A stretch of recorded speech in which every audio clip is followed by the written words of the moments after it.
All right, class, welcome back to your Rubik's Cube project with Mr. Ranft. We are now finally on step number 5, which is lining up the sides with the yellow cross. So in step number 4, you made a yellow cross on top. Again, we don't really need to worry about what's happening up here in the corners. In step number 5, what our goal is we need to make sure now that we line up these edge pieces over the correct center color. So for example, this orange edge piece is over red, so that wouldn't match up. So this is the goal. Can we line up these edge pieces, still keep the yellow cross?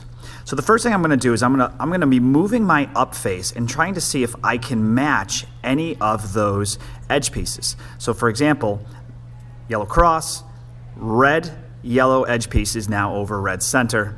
That allows me to have the green center matched up, but you can see that these two are not. So whenever you can get two edge pieces solved that are next to each other, there's a very specific way you should hold the cube. What you want to do is have one of the edge pieces that are solved on the right, and then one of the edge pieces that are solved to be on the back face. So the right and back face. Once you hold the cube in this manner, you are going to be doing your series of steps to solve step number 5. Here are those steps that you need to master.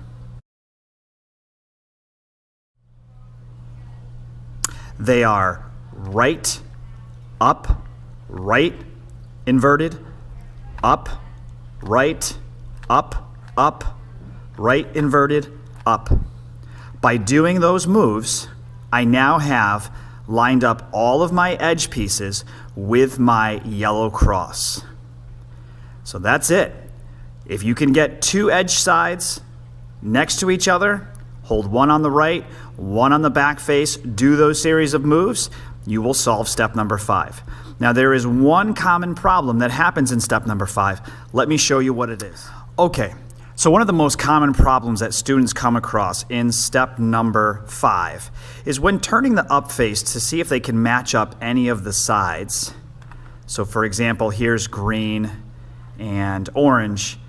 Well, that's not only the pattern that you might have. So for example, these two match up, so I know I'm going to hold it on the right side with one on the back face.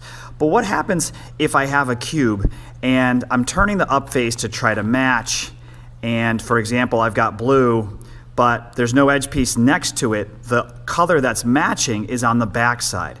So as you can see, these edge pieces match up, and they're on opposite sides.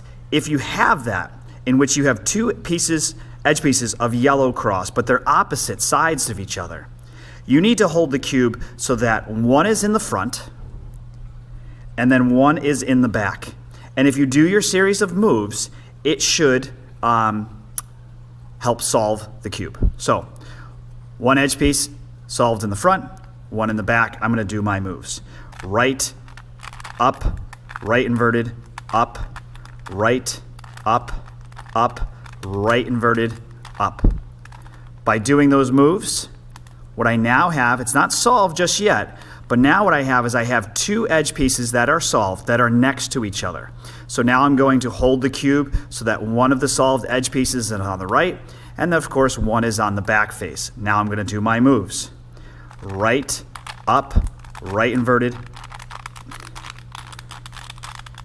up, right, up, right inverted, and then up.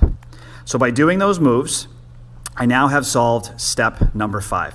So again, that's the most common problem, having edge pieces that are correct but are on opposite sides. So if you just follow those instructions that I just gave you, you should be able to solve. So for step number 5, guys, lining up the yellow sides with the yellow cross, it just takes practice, a little bit of patience, use your instructions, good luck, and I'll see you for next Friday's test.